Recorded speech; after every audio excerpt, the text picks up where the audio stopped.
Bom dia, galerinha. E aí, sétimo ano, como é que vocês estão? Estão todos presentes, todos nos acompanhando? Assistam às aulas, façam as leituras e as tarefas, tá certo? Porque quando essa pandemia passar, e ela vai passar, a gente volta com todo o gás para as nossas aulas presenciais. Bom, seguindo aqui, vamos falar mais um pouquinho de tema 2. Vamos falar de renascimento científico.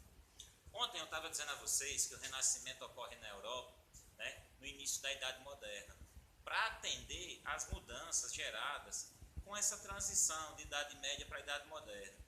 Gente, não quer dizer que quando começou a Idade Moderna tudo mudou de uma hora para outra. Não. Toda mudança na história, toda revolução é marcada por rupturas, mudanças e permanências. Algumas coisas permanecem. Pois bem, como eu vinha dizendo a vocês na aula passada, o comércio tinha evoluído bastante, estava surgindo o sistema bancário, financeiro, precisava-se de um conhecimento matemático mais apurado. Então eles foram atrás desse conhecimento. Porém, as universidades, as escolas eram controladas pela Igreja Católica e só se preocupava basicamente com os dogmas religiosos e o ensinamento baseado na própria religião, com a decoração de algumas obras, né? Decorar, não aprender, não questionar, não refletir sobre as coisas. Era um modo de ensino. Então, um dos primeiros passos é a criação de universidades e liceus laicos, universidades e escolas laicas, sem uma religião oficial, sem a presença da igreja.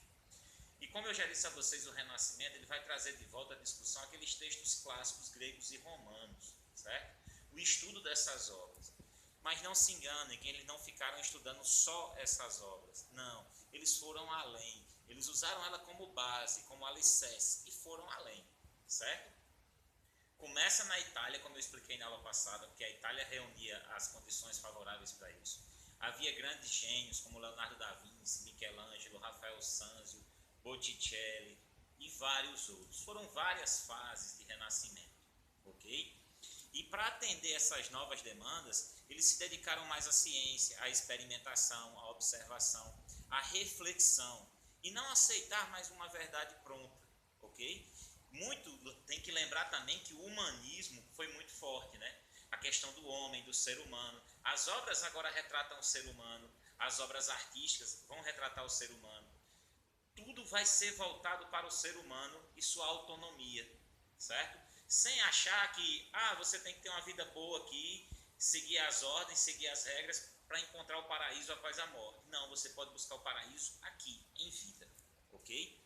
E outro fator que fez da Itália o berço desse renascimento, dessa revolução intelectual, cultural, política, social e científica, é o fato da burguesia estar muito rica com o comércio, com os produtos que vinham da Ásia, né? Como eu já expliquei na aula passada. E essa galera vai trabalhar como mecenas. O que é um mecenas? O mecenas era uma determinação que naquela época significava pessoa que protegia e patrocinava grandes artistas. E a burguesia fazia isso para se mostrar como algo agora forte, firme. Mandava pintar quadros com suas imagens, autorretratos, ou retratos, corrigindo aqui, por favor, perdão, né? Porque autorretrato é o artista que faz dele mesmo. Nesse caso, eram retratos da burguesia, estátuas, esculturas. Uma das famílias mais famosas foi a família Médici, né? Mas a igreja também financiava esses artistas, muitos papas também financiavam, embora muitas vezes o Renascimento acabasse criticando algumas práticas da igreja católica, certo? Então isso foi Renascimento. Na pintura, eles desenvolveram uma técnica fantástica, a técnica da perspectiva.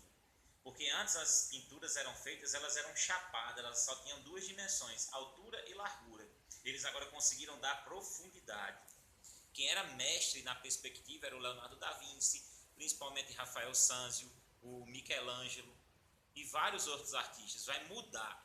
Para vocês terem ideia, a perspectiva, ela influencia até hoje a fotografia e o cinema, gente.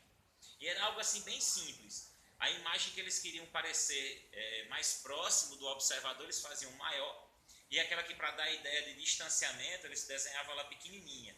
Aí você tinha essa ideia de profundidade, de 3 dimensões na pintura, dando mais realismo. Uma das características do Renascimento foi o realismo, a busca pela realidade.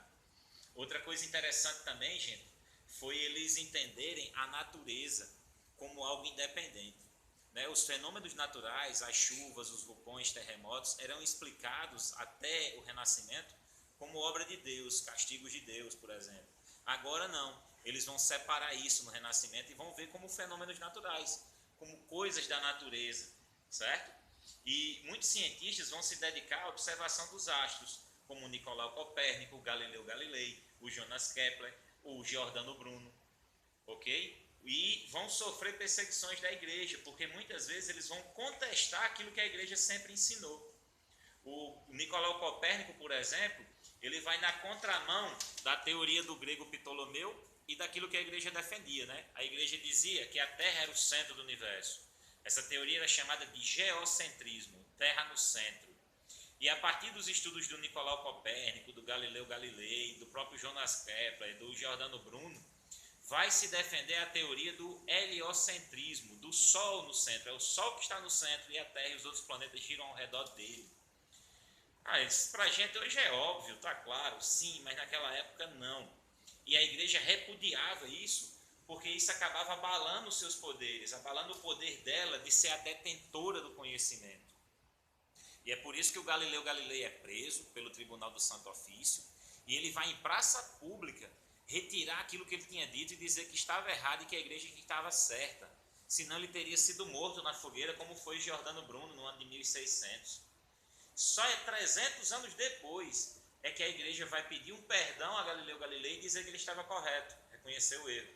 Olha só que ironia, né? Mas, lembrem-se que nessa época, na Europa, a maior parte da população era analfabeta e o acesso aos livros era limitado, porque os livros eram escritos à mão e para copiar era feito o trabalho por copistas, pessoas que copiavam à mão. Demorava muito tempo e o livro ficava muito caro, certo? E a maior parte dos livros ficavam em bibliotecas nos monastérios, nos conventos, controlados pela igreja. E o acesso era praticamente proibido. Mas aí com o Johannes Gutenberg, ele vai pegar aquela invenção do chinês Bicheng, que fez um dos primeiros tipos de imprensa de tipos móveis, vai modernizar essa ideia do Bicheng, vai colocar os tipos móveis feitos de chumbo e vai criar a prensa, né? Vai ser uma verdadeira revolução, porque agora vai se produzir livros bem mais rápido, em menor tempo, que vai baratear. Mas a imprensa, desse modo, ela só vai se popularizar, se tornar uma realidade mesmo lá no século XIX. Mas, de todo jeito, já houve uma grande mudança, certo? Então, gente, é isso. O Renascimento ele abalou a ciência, o modo como se produzia conhecimento. Não se decorava mais agora, não se aceitava uma verdade absoluta. Eles questionavam, liam, observavam, experimentavam e criticavam, duvidavam, até que se chegasse a uma verdade, certo? Isso vai mudar muito a sociedade. Ele vai rolar também nas artes, né? E sempre tendo como figura central o homem, o ser humano. Se antes as pinturas, as esculturas só retratavam momentos bíblicos, eles agora vão retratar os homens, mulheres, e buscar o realismo, a realidade, a beleza do corpo, e uma realidade quase que perfeita.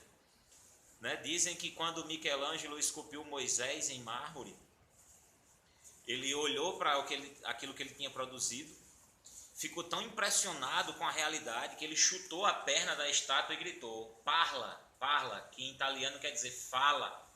Quer dizer, ficou tão perfeito que só faltava falar. Certo? Então, isso é renascimento, galerinha. Tá ok?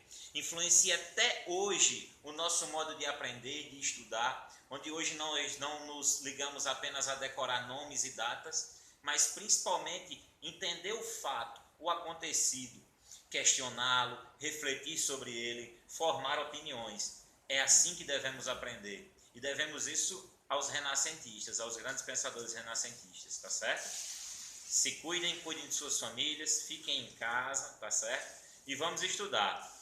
Terminou de ver essa videoaula, corre lá, pega o livro, faz a leitura do tema 2 e aguarda aí no grupo que já eu vou dizer quais as páginas que vocês devem responder, tá certo?